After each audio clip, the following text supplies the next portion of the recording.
गिरीश अध्यात्मिक ड्रीम में आज सुनाते हैं ऐसी चमत्कार भरी कहानी जिसने भगवान को भी मजबूर कर दिया अपना फैसला बदलने के लिए।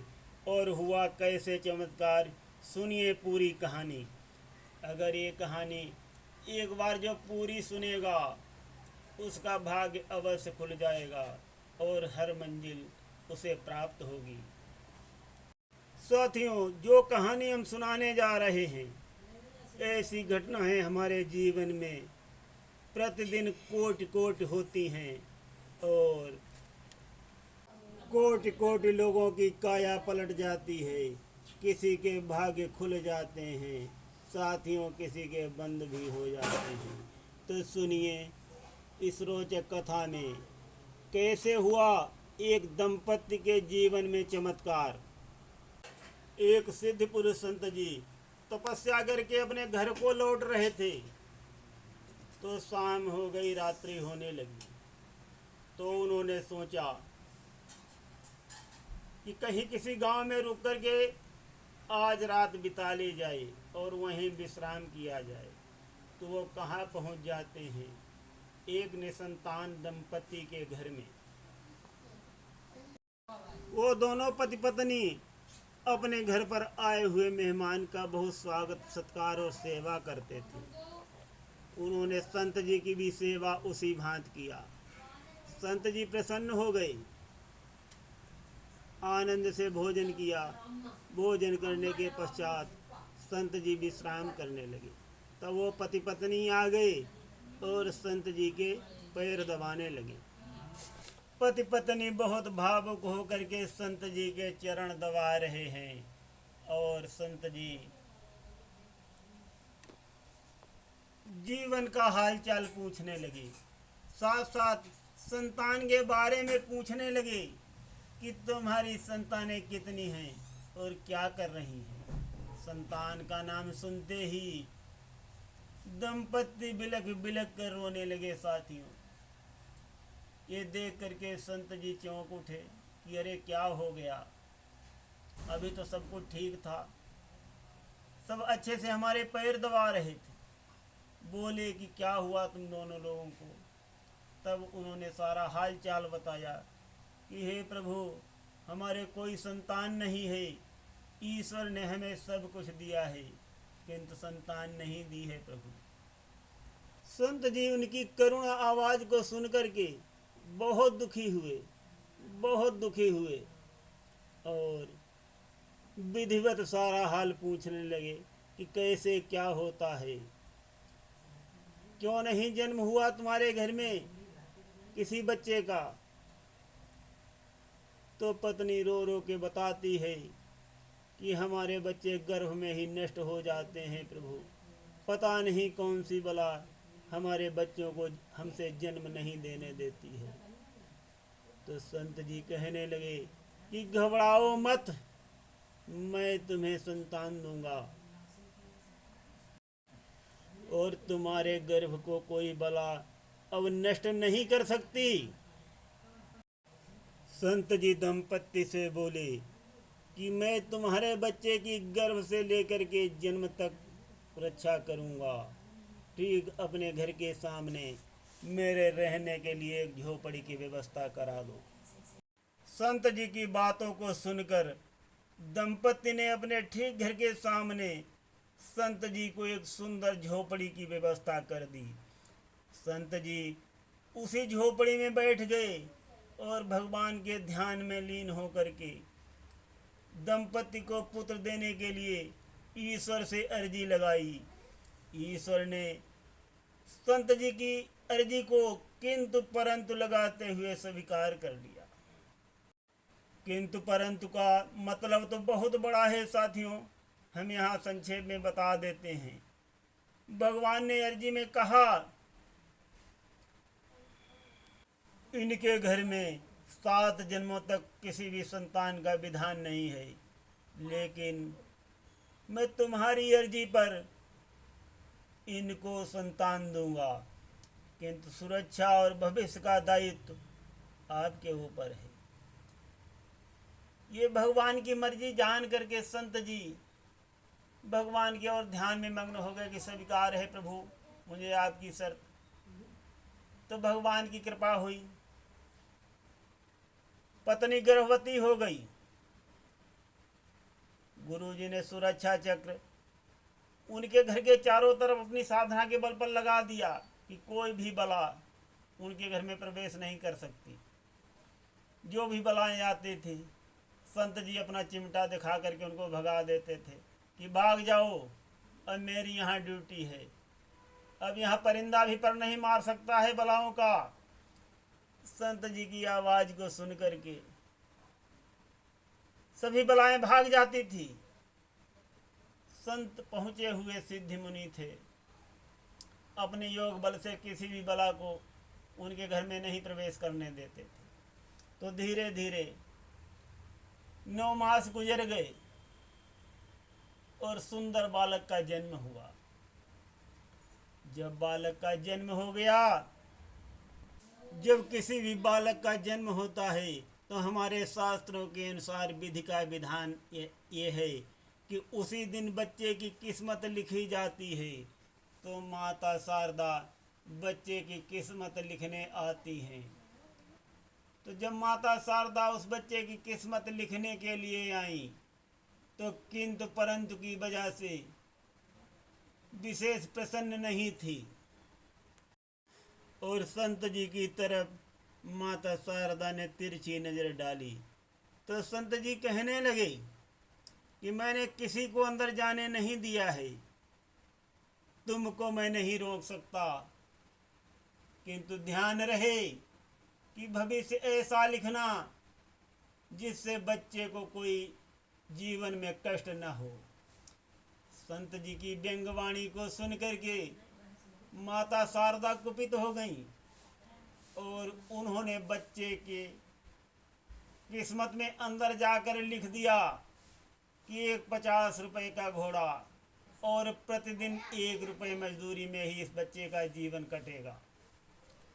संत जी समझ गए।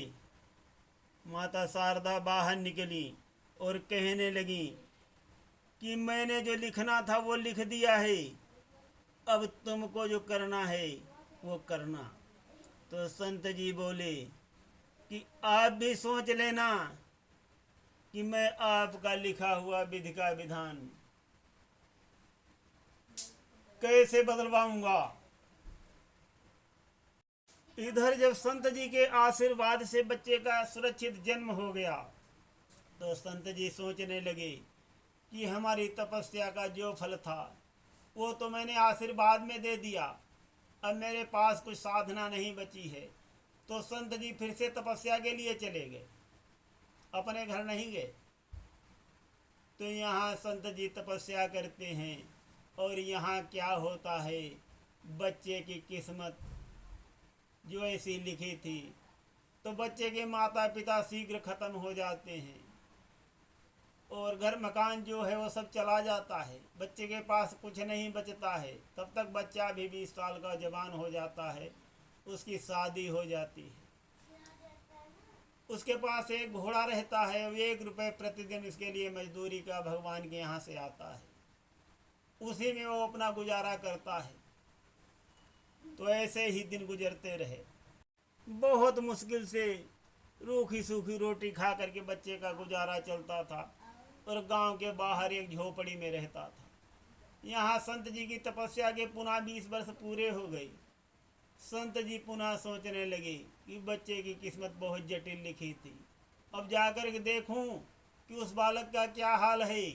तो संत जी उस गांव में आते हैं तो पता चलता है कि उनके माता पिता गुजर गए हैं और बच्चा बहुत ही मुसीबत में गांव के बाहर एक झोपड़ी में रहता है। संत जी को बहुत दुख हुआ, वो गए उस बालक से मिलने। बालक ने तो नहीं पहचाना, किंतु जब संत जी ने बताया कि मेरे ही आशीर्वाद से तुम्हारा जन्म हुआ है, तब बच्चा उनके पैरों पर गिर पड़ा, बहुत विनती किया, कहा कि महाराज हम बहुत मुसीबत में हैं, खाने पीने के भी लिए लाले पड़े हैं, रूखा सूखा भोजन करके ही गुजारा करते हैं, प्रतिदिन 1 ही रुपया मजदूरी का मिलता है, घर में भी कुछ नहीं है, जो आपका स्वागत सत्कार किया जा सके। बालक की वाणी को सुन करके संत जी कहने लगे कि घबराओ मत, अब मैं आ गया हूँ, सब कुछ ठीक हो जाएगा। संत जी अगले दिन उस बालक से कहते हैं कि जाओ, घोड़ा तुम्हारा जितने रुपए में बिके मार्केट में बेच के आओ, और जितना पैसा उसमें मिलता है उस पैसे से खाने के लिए अच्छा अच्छा सामान खरीद लाना, एक भी पैसा बचाना मत। तो वो लड़का संत जी के कहने के अनुसार वैसा ही करता है। अगले दिन मार्केट में घोड़ा बेच के आता है, 50 रुपए का बिकता है, उसमें अच्छा अच्छा सामान खाने के लिए अपने घर को लाता है, और संत जी सहित सब लोग मिल कर के अच्छा भोजन करते हैं, सारा पैसा खर्चा कर लेते हैं। घर में थोड़ा बहुत जो शाम को बचता है रात्रि में, तो संत जी उसको बाहर फेंकवा देते हैं, घर में कहा कुछ मत रखना। अब यहाँ घर में कुछ नहीं है, घोड़ा भी नहीं है। तो संत जी भगवान से अर्जी लगाते हैं, ध्यान में लीन होकर, प्रभु बालक की किस्मत में 50 रुपए का घोड़ा और 1 रुपए मजदूरी लिखा गया है, आज तो घोड़ा नहीं है, आप घोड़ा भिजवा दीजिए। भगवान भक्त के बस में होते हैं, भगवान अपनी बात को टाल देते हैं, किंतु भक्त की बात को कभी नहीं काटते। भगवान ने स्वर्गलोक को आदेश दिया कि बच्चे को 1 घोड़ा और 1 रुपए मजदूरी का भेजा जाए। तो स्वर्गदूत बच्चे के दरवाजे पर 1 घोड़ा बांध गए और 1 रुपया मजदूरी का रख गए। संत जी ने देखा, बहुत खुशी हुए और उस लड़के से कहा कि जा कर के भी घोड़ा बेच के आओ, एक भी पैसा बचना नहीं चाहिए, सारे पैसे का अच्छा अच्छा सामान खाने का खरीद लाना, और सब आज ही खा के खत्म कर लेना। तो ऐसा ही किया गया। तो लगातार अब यही क्रम चलने लगा। प्रतिदिन भगवान का आदेश होता था कि 1 घोड़ा और 1 रुपए मजदूरी का भेजो। स्वर्गदूत अलग परेशान, महाराज इंद्रदेव अलग परेशान, और माता शारदा को भी चिंता होने लगी कि मैंने संत से पंगा व्यर्थ ही लिया, नहीं लेना चाहिए था संत से पंगा। और यहाँ संत जी प्रतिदिन भगवान से अर्जी लगाते थे कि बच्चे के पास 1 घोड़ा और 1 रुपए मजदूरी का होना चाहिए। डेली यहाँ संत जी घोड़े को बिकवा लेते थे और सारा पैसा खर्चा करा लेते थे। स्वर्गलोक से 1 घोड़ा और 1 रुपए डेली आने लगा। बहुत दिन गुजर गए। जब बहुत दिन गुजर गए तब भगवान को भी चिंता होने लगी, सोचने लगे कहाँ तक ऐसा क्रम चलेगा। वहाँ संत जी मुझे चैन नहीं लेने देते हैं, प्रतिदिन 1 घोड़ा बिकवा लेते हैं, और मुझे यहाँ प्रतिदिन नया आदेश करके घोड़ा भेजना पड़ता है, कहाँ तक चलेगा ऐसा क्रम।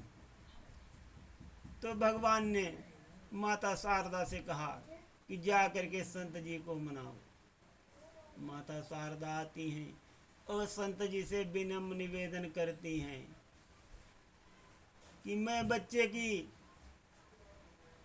किस्मत को बदल दूंगी, मैं अपना पुराना फैसला वापस लेती हूँ, और आप सब ये बंद कर दीजिए। तो संत जी कहने लगे कि पंगा तो आपने ही लिया था, मैंने तो आपसे निवेदन किया था कि बच्चे की किस्मत अच्छी लिखना, तो आपका क्या जाता था, आपने क्यों ऐसी किस्मत लिख दी। तो माता शारदा भी संत जी से माफ़ी मांगती हैं और बच्चे का बहुत ही सुनहरा भविष्य लिख देती हैं। बच्चे के जीवन में चमत्कार हो जाता है साथी, बच्चा बहुत सुख से रहने लगता है। संत जी भी बहुत प्रसन्न हो गए। तो तो साथियों, संतों के आशीर्वाद में, दुआ और प्रार्थना में बहुत शक्ति होती है। रातों रात क्या, मिनटों में किस्मत बदल जाती है और धनवान लोग दुखी हो जाते हैं और निर्धन अत्यंत धनवान हो जाते हैं साथियों। तो सुनते रहिए गिरीश आध्यात्मिक ड्रीम में अच्छी अच्छी रोचक कल्याणकारी कथाएं, और लाते रहिए अपने जीवन में चमत्कार। ये कहानी अवश्य सुने पूरी, और आपके भी जीवन में चमत्कार अवश्य होगा। धन्यवाद। जाते जाते प्रस्तुत करते हैं एक छोटा सा संगीत। लिखने वाले तुम होकर दया लिख दे, मेरे दिल में प्रभु जी का प्यार लिख दे। माथे पे लिख दे ज्योति प्रभु की, नैनों में उनका दीदार लिख दे। लिखने वाले तुम होकर दया लिख दे। होठों में लिख दे नाम प्रभु का, कानों में शब्द झनकार लिख दे। लिखने वाले तुम होकर दया लिख दे। हाथों पे लिख दे सेवा प्रभु की, तन मन धन उन पर बलिहार लिख दे। लिखने वाले तुम होकर दया लिख दे। पैरों पे लिख दे जाना प्रभु के द्वार, सारा जीवन तू इनके ही नाम लिख दे। लिखने वाले तुम होकर दया लिख दे। एक न लिखना बिछुड़ना प्रभु से, बाकी तू सारा संसार लिख दे। लिखने वाले तुम होकर दया लिख दे। तो साथियों, सुनते रहिए कल्याणकारी रोचक कथाएं गिरीश आध्यात्मिक ड्रीम में। धन्यवाद।